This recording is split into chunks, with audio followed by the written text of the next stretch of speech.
ಈಗ ಕೆಲವು ಸಮುದಾಯದಲ್ಲಿ ಕೆಲವು ನಾಯಕರಿದ್ದಾರೆ, ಅವ್ರು ಬೆಳೆದು ನಿಂತಿದ್ದಾರೆ, ಅವ್ರನ್ನ ಹಾಳು ಮಾಡ್ಲಿಕ್ಕೆ ಆಗೋದಿಲ್ಲ. ಕೆಲವು ಸಮುದಾಯದಲ್ಲಿ ಭಂಡಾರವೇ ಇದೆ, ನಾಯಕತ್ವ ಭಂಡಾರವೇ ಇದೆ, ಎಲ್ಲರೂ ಸಹ ಸಮಾಧಾನ ಮಾಡ್ಲಿಕ್ಕೆ ಆಗೋದಿಲ್ಲ. ಆದ್ರಿಂದ ಕೆಲವು ಸಮುದಾಯಕ್ಕೆ ಅನ್ರೆಪ್ರೆಸೆಂಟೆಡ್ ಕಮ್ಯುನಿಟೀಸ್ ಅಂತ ಇರ್ತಾರೆ ನೋಡಿ, ಅವ್ರಿಗೆ ಯಾವತ್ತೂ ಸಹ ಪ್ರಾತಿನಿಧ್ಯ ಸಿಗದೇ ಇರ್ತಕ್ಕಂಥ ಸಮುದಾಯಗಳಿಗೆ ಅವಕಾಶಗಳನ್ನ ಮಾಡಿಕೊಟ್ಟಿದ್ರು. ಈಗ ನಾಯಕರಲ್ಲೇ ಈಗ ನಿನ್ನೆ ನೋಡ್ಬೇಕಾದ್ರೆ ಯಶವಂತರಾಯಗೌಡ ಪಾಟೀಲ್ ನೋಡಿದ್ರು, ನಂಗೂ MP ಪಾಟೀಲ್ ನೇರ ಯುದ್ಧ ಇಲ್ಲ ಅಂತ ಹೇಳಿ, ಅದು ಈಗ ಶಾಸಕರಲ್ಲೆಲ್ಲ ಹೆಂಗ್ ನಡೀತಾ ಇದೆ? ಏನಿಲ್ಲ, ನಾನು ರಾಯಗೌಡ್ರಿಗೆ ಮಾತಾಡಿದ್ದೀನಿ, ಯಶವಂತರಾಯಗೌಡ್ರಿಗೆ ನನ್ನ ಹತ್ರ ಮಾತಾಡಿದ್ರೆ ಬಗೆಹರಿಸ್ತೀವಿ, ಅದೇನು ದೊಡ್ಡ ವಿಚಾರ ಅಲ್ಲ.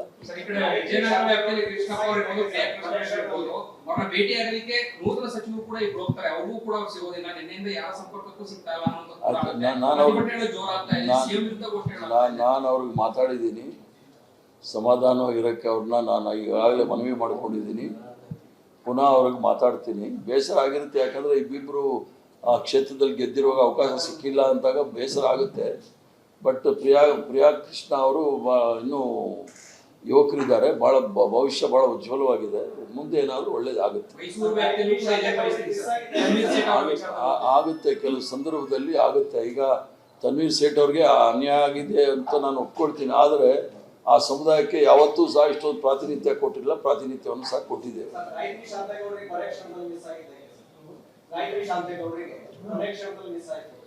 ಗಾಯತ್ರಿ ಅದನ್ನ ನಾವು ಚರ್ಚೆ ಮಾಡುವಂಥ ವಿಚಾರ ಅಲ್ಲ. ಅದು ಕಾಂಗ್ರೆಸ್ ಪಕ್ಷದಲ್ಲಿ ಕೆಲವು ತೀರ್ಮಾನಗಳನ್ನು ತಗೊಳ್ತಾ ಇರ್ತಾರೆ, ಎಲ್ಲರಿಗೂ ಸಹ ಅವಕಾಶಗಳು ಕೊಡ್ತಕ್ಕಂಥ ಒಂದು ಕೆಲಸವನ್ನು ಪ್ರಯತ್ನ ಮಾಡಿದ್ವಿ ಅಷ್ಟು, ಅದು ಬಿಟ್ಟರೆ ಬೇರೆ ಏನು ಇಲ್ಲ.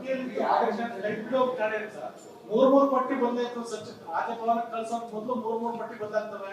ಒಬ್ರು ನಾವು ಸಂಸದ ಸ್ಥಾನಕ್ಕೆ, ಶಾಸಕ ಸ್ಥಾನಕ್ಕೆ, ನಮ್ಮ ಕುಟುಂಬ ಸಮಸ್ಯೆಗೆ ರಾಜೀನಾಮೆ ಕೊಟ್ಟು ಬೆದರಿಕೆ ಆಗ್ತಾರೆ, ನೀವು ಅಂತ ರಕ್ಷಣಾ ಸಚಿವರು ಮಾಡ್ತೀರಾ, ಅದು ಹೇಗೆ ಸರ್? ಈಗ ಅವರು ಯಾರಿಗೂ ಸಹ ಹೇಳಿಕೆ ಕೊಡ್ಲಿಲ್ವಲ್ಲ, ನಾವು ಮೂರು ಜನ ರಾಜೀನಾಮೆ ಕೊಡ್ತೀವಿ ಅಂತ ಹೇಳಿ. ನಾನೆಲ್ಲೂ ಸಹ ಪತ್ರಿಕೆಗಳಲ್ಲಿ ನೋಡ್ಲಿಲ್ಲ, ನನಗೂ ಸಹ ಹೇಳಿಲ್ಲ ಅವ್ರು ರಾಜೀನಾಮೆ ಕೊಡ್ತೀವಿ ಅಂತ ಹೇಳಿ. ಬೆನ್ನಿಗೆ ಚೂರಿ ಹಾಕಿದವರಿಗೆ ಸಚಿವ ಸ್ಥಾನ ಸಿಕ್ಕಿದೆ ಅಂತ ಅಶೋಕ್ ಅವರು ಹೇಳ್ತಾರೆ. ಯಾರು? ಸಾಮ್ರಾಟ್ ಅಶೋಕನ? ಆ ಸಾಮ್ರಾಟ್ ಅಶೋಕನ್ಗೆ ಬೆನ್ನಿಗೆ ಎಷ್ಟು ಹಾಕಿದ್ದಾರೆ ಅಂತ ಕೇಳಿ ಯತ್ನಾಳ್ ಕೇಳಿದ್ರೆ ಹೇಳ್ತಾರೆ. ನಮ್ಮ ಯತ್ನಾಳ್ ಸಾಹೇಬರು ಏನೇನು ಹೇಳಿದ್ದಾರೆ ಅದಕ್ಕೆ ಜೀರ್ಣ ಮಾಡ್ಕೊಳಕ್ ಹೇಳಿ. ಕಾಂಗ್ರೆಸ್ ಪಕ್ಷದ ಬಗ್ಗೆ ಮಾತಾಡೋದಕ್ಕೆ ಸ್ವಲ್ಪ ಯೋಚನೆ ಮಾಡಿ ಮಾತಾಡೋದು ಒಳ್ಳೇದು.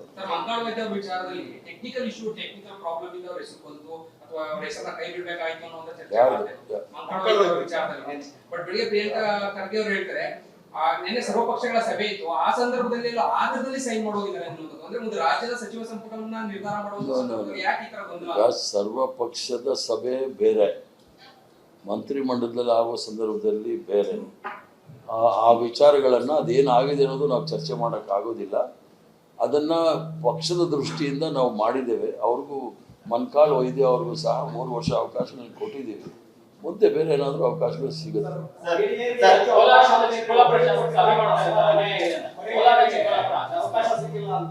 ಏನಾದ್ರಿ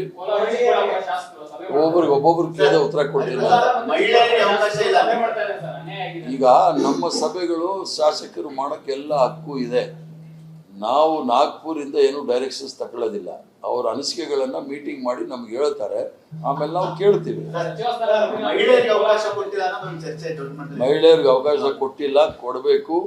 ಅದನ್ನು ನಾನು ಚರ್ಚೆ ಮಾಡಿ ಯಾವ ರೀತಿ ಮಾಡಿ ಅದನ್ನು ಸರಿ ಮಾಡ್ಬೋದು ಅನ್ನೋದನ್ನ ನಾನು ನಮ್ಮ ಶ್ರೇಷ್ಠ ನಾಯಕತ್ವದ ಜೊತೆ ಮಾತಾಡ್ತೇನೆ.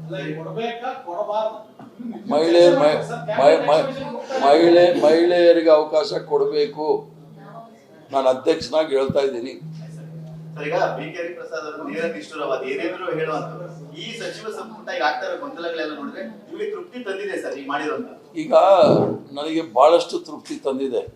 ಏನು ಅಂದ್ರೆ ಒಬ್ಬ ಪೌರ ಕಾರ್ಮಿಕ ದಂಪತಿ ಮಗನಿಗೂ ಸಹ ಅವನು ಪೌರ ಕಾರ್ಮಿಕ ಆಗಿದ್ದ, ಜಿಲ್ಲಾ ಪರಿಷತ್ ಮೆಂಬರ್ ಆಗಿ MLA ಆಗಿ ಅವನಿಗೆ ಅವಕಾಶ ಸಿಕ್ಕಿರೋದು ನೋಡಿದಾಗ ನನಗಾಗಿರೋ ಸಂತೋಷ ಯಾರಿಗೂ ಆಗಿರೋದಿಲ್ಲ. ಇನ್ನೂ ಕೆಲವು ಸಮುದಾಯಗಳಿಗೆ ಅವಕಾಶಗಳು ಮಾಡಿರೋದಿದೆಯಲ್ಲ, ST ಇರ್ಬೋದು, SC, ಅವರು ಸಾಕಷ್ಟು ಅವಕಾಶಗಳು ಮಾಡಿಕೊಟ್ಟಿದ್ದೀವಿ. ಭಾಳ ಸಮಾಧಾನ ಇದೆ ನನಗೆ. ಯಾಕಂದರೆ ಸಾಮಾಜಿಕ ನ್ಯಾಯದಲ್ಲಿ ಕಾಂಗ್ರೆಸ್ ಪಕ್ಷ ನಂಬಿಕೆ ಇಟ್ಕೊಂಡಿರ್ತಕ್ಕಂಥದ್ದು. ಎಲ್ಲ ವರ್ಗದವ್ರಿಗೂ ಸಹ ಅವಕಾಶ ಮಾಡಿಕೊಡ್ಬೇಕು ಅಂತ ಒಂದು ಪ್ರಯತ್ನ ಮಾಡಿದ್ದೀವಿ. ಅದು ಸಂಪೂರ್ಣ ಅಂತ ನಾನು ಹೇಳೋದಿಲ್ಲ, ಎಲ್ಲ ಸರಿ ಹೋಗಿದೆ ಅಂತ ಹೇಳೋದಿಲ್ಲ. ಕೆಲವು ಆಗಿರ್ಬೋದು ಲೋಪದೋಷಗಳು, ಕಾರಣಾಂತರದಿಂದ ಆಗಿರುತ್ತೆ, ಅದು ಮುಂದಿನ ದಿನಗಳಲ್ಲಿ ಸರಿ ಮಾಡ್ಕೊಳ್ತಾರೆ.